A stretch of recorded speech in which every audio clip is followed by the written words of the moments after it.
Welcome to the Beehive. If you're here for Buff Bagwell, you want to skip about a minute and a half in, play my entrance music.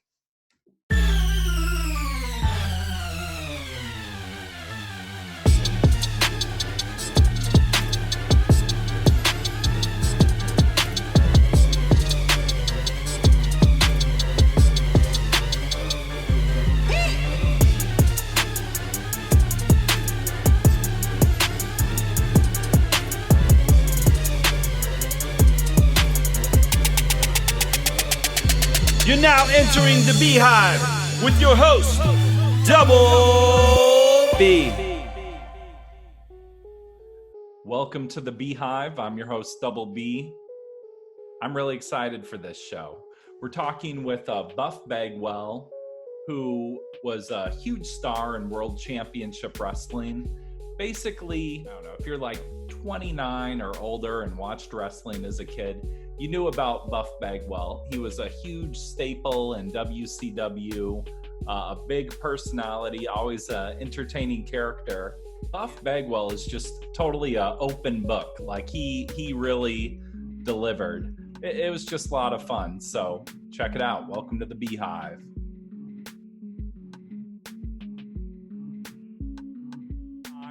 Our guest that we have today is a six-time World Tag Team Champion in WCW.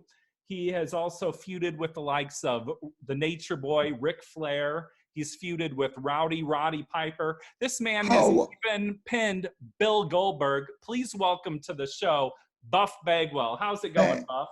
Oh my God, great. Introduction. You did such a great job. Thank you. Well, I'm glad to have you here. Dude, thank you so much for doing that. You know that Rick and them got beat by me. That's right. Was I cocky about that? Oh my God, I went and thanked them and went to their feet and, thank you so much, and all that. They called the shots, bro. And I went to Rick and I said, Are you sure, buddy? You want to do this? Are you sure? Yeah, well, what an honor, Oh, exactly. An honor. So I want to start with some hardball questions for you and give you a time to set the record straight. I reached out to people preparing for this interview. I want to know, is this fact or is this fiction? So one thing I've heard about Buff Bagwell is that you've had calf implants. Is that true or is that not true? I don't lie about anything. As a matter of fact, hold on a second. Okay.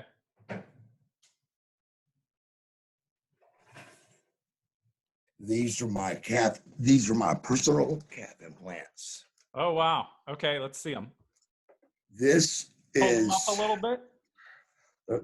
One goes on the outside for the bigger part. And that's the inside. That's one leg. So I see those. Do you put them in your boots or did you actually have a surgery? No, I said, what a great question to start off with. Look, I even got the date on it. It says right there, 5/30 of 95, Marcus Bagwell calf implants. Oh, wow. So you had them implanted and then had them removed?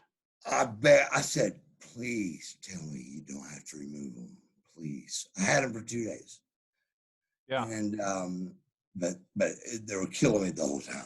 And I said, what can we do to keep in there? He goes, it's either cut your legs off at the knee down. He felt my foot, and when he didn't feel any blood in my foot, they started cutting my shit off me, my pants off of me and everything, and straight to OR and all that. Wow. What inspired the calf implants in the first place, or how do you decide to do that? Because I wasn't symmetrical. Mm-hmm. There was no doubt if you looked at me from a pro bodybuilder or a bodybuilder or a guy who works out. Yeah. It wasn't proportional, and I needed to be proportional. Here's another question that I hear circulating is, did you have kind of a career as a gigolo, or what's that about? Could you explain that? The gigolo thing, I had a major car accident in 2012. Yeah. I'd gone to rehab. I said, shit, no more drinking, no more pills, no more nothing. Well, let's talk a little bit about that car accident since we're Yeah, think about that. 2012, bro. I got a DUI and they wasn't even at the scene. Yeah, damn. And it looks like I just made one right turn and boom, it flipped. Man. I've been driving around for no telling how long. That's what got me back to, we've got to do something. And so we did the Gigolos. That was the reason why. You know, yeah, I get it. We had to just restart my phone wasn't ringing, bro. Just like so much trauma, like dealing with the car accident. What was it like when you were totally like on top of the world? When WCW was huge, did you ever have a moment where you're like, I've arrived, I've hit my dream right now? Like, was there one moment when you looked around and you were like, wow, I really did it? Really thinking it back, I mean, maybe, yeah, you know, I've made it, I've done it, but not what I really wanted, which was a career. Yeah. Not get fired because they say you're a troublemaker and they believe the computer.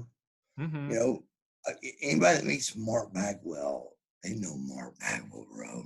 So I want to lighten it up for a second. How'd you come up with, so how much of like Buff Bagwell, the character, is you, the person, and how much is the character? Because I just turned Marcus Alexander Bagwell up. Yeah. For to do whatever needs to be done and to make it funny or whatever and make it entertaining and have fun and all that stuff. So yeah, it's you being amped up. How'd you come up with your hat? Did you think of that? My second wife, and there was a top hat on the top, like the top shelf. And she got down, tried it on, and she went, "That looks incredible on you. It just fit perfect." So I looked in the mirror and I went, "I'm making money, buddy." So I buy it. It's just about entertaining everybody, you know. But yeah, we were talking about amping up, and that's what we do. And in other words, all we do is just, we're already cool. We've got let's just be honest.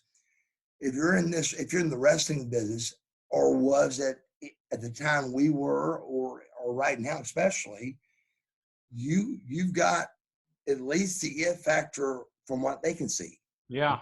Okay. So you turn it up to what that it factor is for you. My dance I do. I dance all crazy, you know. That was in Baltimore, Maryland. And when I got to the back, Sting and the entire dressing room are just, I mean, holding their stomachs, laughing on how great it was. It was great. And he goes, I said, "What dance?" I had to get the video to see what the dance was. Yeah. And it became very popular. That's your signature dance now. So that's the Buff Strut. I think one thing that's cool too, you had a little musical talent, like the Buff Daddy song. You did vocals on that. How was that song created? Yes. Jimmy Hart, and I'm just being straight up honest, I don't know exactly, but was in a group. So he did all of our music. Me and him have always loved each other. We've always loved each other. What do you think is your best match? Like the person you most appreciated working with, or you're like, I was really on point right there? Oh man, that's tough, buddy. One of the best. One of the best. Let's see. Like, you see that. Well, let me say this first. Okay. With wrestling, there's so many egos. Who's the best? Who's the best body? Yeah. Who, all that. So there's so many egos. And there's no way to judge, how good you are. There's no way to judge. I mean, there is a way to judge if you're watching a match and a guy stumbles or trips a little bit, and or he does the wrong clothesline or whatever, you know. Obviously shitty. Yeah, you can tell. Right. So with all the egos and everything, it's tough, man. Yeah. Well, okay. Who do you think is really overrated and is way too highly regarded? There's a couple actually. Okay. A couple on that one. I have absolutely zero reason. This is 30 years. You're talking to 30 years of doing this, and made a little bit of money, by the way. Do not understand Chris Jericho. Yeah. I don't get it. I don't get it. So that Dean Ambrose, Kevin Owens, a fat guy wears a shirt and he can wrestle a little bit. The shirt thing really bothers me, bro. 50 years ago, what did wrestlers do? What do they wear? Yeah. They wear Tights. And after the tights pro wrestling, they always wore those like maroon colored. They always had the same color. That ugly ass maroon pair of tights and no shirt. Yeah. And all of a sudden, guys were able to hide that. From what I've heard, it seemed like Lex Luger, Kevin Nash, and Sting were always good friends to you. Yes, they absolutely are. Those guys always have. We've been, friends. Like I said, me and Kevin Nash one night, without one beer, without taking a pill, without trying to get a buzz, just being pro wrestlers. And he goes, "Look behind you." We had been talking. And I looked behind me, and it was daylight. Wow. We had talked through the night, bro. The entire night. What so you're really committed to your body and being an athlete, Yes. I had a friend recommend this to me, but do you have a moment where it was like your physically strongest moment, like you picked up someone really heavy or you lifted a weight that you didn't think you could lift?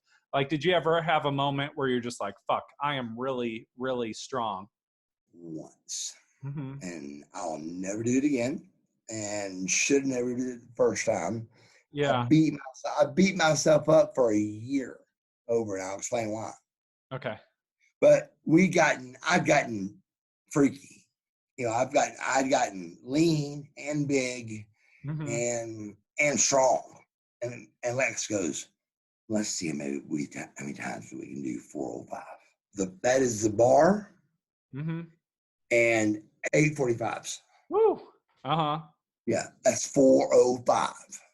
Okay. You know the old cartoons that the bar is spinning on the bench? Mm-hmm. It's actually doing that a little bit. Well, we got all pumped up, and I came off and got it 5 times. Wow. You could have really injured yourself, probably. That was the problem. Lex goes 12 times. Oh, man. He was a mammoth, man. Mm-hmm. He was the total package. But after it was over, we both talked, and we swore we'd never, ever, ever do it again. How prevalent was steroids in your day, or did you ever do steroids or see anyone take them? Oh yeah, no. There was a time that Steiner must have. He's so ripped. He might. Well, that's you have to ask Scotty on that. Okay. But I will tell you that I did what you were legally advised to do to a doctor. I'm eating, working out, and I'm going to be a pro wrestler. Yeah. It's that fucking simple. Yeah. They want to see a freak and go to war, be gladiators, and beat up somebody. That's what people want to see. The body thing went away though after us. Mm-hmm. That's when the t-shirt phase came in. What do you think about, we're all dealing with COVID right now. We're kind of have a moment in the world. How are you surviving all this or getting through, or what's working for you with this difficult situation? It's been brutal. It's been flat out brutal, man. It sucks. Yeah. Dude, I'm just going to tell you it is. It's been fucking brutal. And I can't tell you the next time I could possibly even wrestle. I can't even give you a date. And I went to the fucking gym today, and I fucking tanned. Yeah. And I fucking afraid because I'm fucking Buff Bagwell. Yeah. That's the way I fucking look. I give a fuck. I'll be in the gym going, what are you doing here? What the fuck are you doing? We're in the middle of, and at a gym. Uh-huh. I mean, how many hands and germs and sweat? And not one person at any gym I've gone to in the last 3 weeks has had a mask on. Not one. Oh. It's kept my whole world in. It's my training. It's my tanning. But I ain't gonna fucking stop life. I'm going to the fucking gym. I'm gonna go tan. I want to go, do what I gotta do. I'm just gonna be real fucking bored doing it. That kills 4 hours, bro. That kills 4. By the time you do chest, triceps, and you go tan in bed, and you get out, put all your clothes on, and go into the spraying bed and take all your clothes off and spray, it's about 4 hours. Yeah. And it's a good way to kill 4. So that's why I do it. It's just a crazy time. I'm hating this too. It really is, bro. It really is a crazy time. So, I mean, you're Buff Bagwell. You're someone that a lot of people care what you have to say. You've been a public figure 30 years. What is your message in this time to like every Buff Bagwell fan out there who's dealing with COVID? Like, what do you want to say to everybody? I would say, first of all, go find something to damn do. A job, a podcast, clean out your garage, have something to do, a project, a goal. And believe it or not, it makes you feel better, and then you'll do a second good thing, and then third, and then all of a sudden you feel better. It is what it is, bro. We're not driving. We are not driving. Is what I would say. Passengers in this, yeah. I want to close with this. How has your relationship with DDP been? Are you keeping in touch with him or DDP Yoga? Or we've been really, really tight. Mark me on his list of the people he saved or whatever as completely fixing my 2-time shoulder replacement, and just worked with me every day to the point of like, I want to punch you in the face. I want to punch him right in the face. Yeah. But you couldn't because he was helping you. Yeah, I very much just appreciate you taking the time to do this. Oh God, man, are you kidding me? Just asking me. Period. Is what means the most, bro. Thank you. Well, do you have any closing thoughts or things you want to say? Reach me at marcusbuffbagwell.com, and it tells everything. It tells how to go to my Facebook, my Instagram. It shows a calendar of where I'm going to be, which is not going to be many places for a while. Just stay in touch with me, man, and thanks for being fans. Well, thanks for being here, Buff. So keep in touch, and I'm wishing you all the best with everything. Hey, I appreciate you, man. Really, you're a great guy, first-class act, and just want to say thank you, bro. So that's Buff Bagwell. He gives it to you raw. I think you have to appreciate that directness from him. So just, again, thank you, Buff, for taking the time to do this and be part of the show. Give it a share, everyone. We're trying to get the word out, let people know there's something happening here. Like us on facebook.com/Bhive360. I'll be back next week, y'all. Peace.